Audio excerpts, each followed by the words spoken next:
Bonjour à tous, bienvenue à la communauté d'études quotidiennes de la Bible. Nous remercions tous les amis de la communauté pour leur fidélité à l'écoute de nos différents contenus. Dieu ne manquera de vous bénir.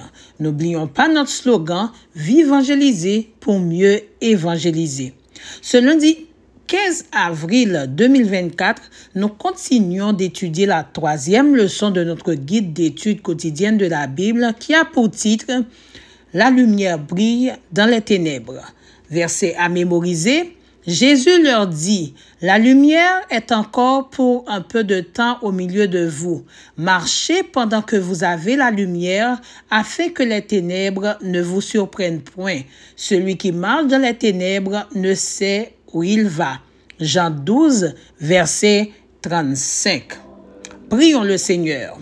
Père des cieux, nous te demandons de nous aider à comprendre ta parole ce matin. Au nom de Jésus, nous te prions. Amen.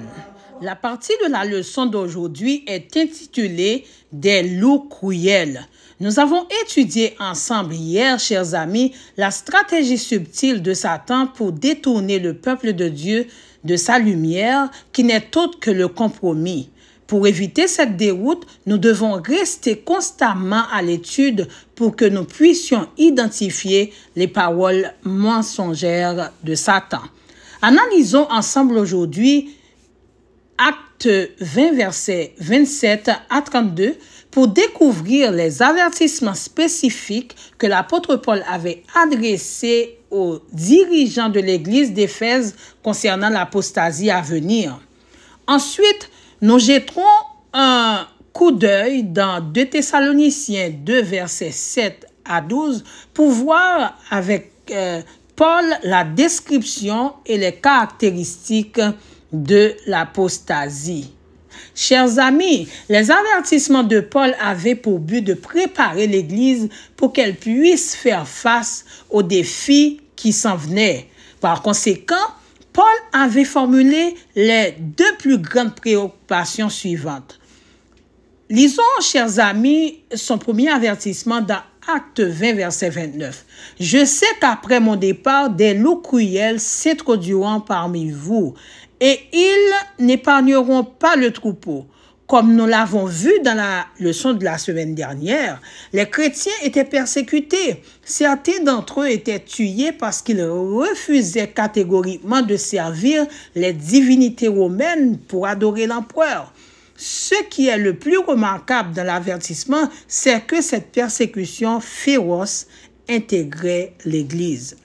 Lisons sa deuxième préoccupation, chers amis, dans Acte 20, le verset 30. « De vos rangs surgiront des hommes qui donneront des enseignements pervertis pour entraîner les disciples à leur suite. » Tandis que l'Église se multipliait, certaines personnes ont reçu le baptême sans recevoir d'enseignement biblique adéquat, ce qui a facilité l'introduction des hérésies et des fausses doctrines à l'Église à la place de la vérité biblique. En effet, au IVe siècle, le compromis a pris subtilement sa place dans les enseignements bibliques dans le but de faire avancer l'Évangile. Pourtant, ce choix éloignait l'Église au fur et à mesure de la vérité de la parole de Dieu. Finalement, l'apostasie a gagné l'Église. Chers amis, l'apostasie vient du grec apostasia, qui signifie défiance à l'égard d'un système ou d'une autorité. Donc, nous pouvons, à l'aide de cette définition, trouver quelques caractéristiques de l'apostasie selon les écrits de Paul dans 2 Thessaloniciens 2, versets 9 et 10.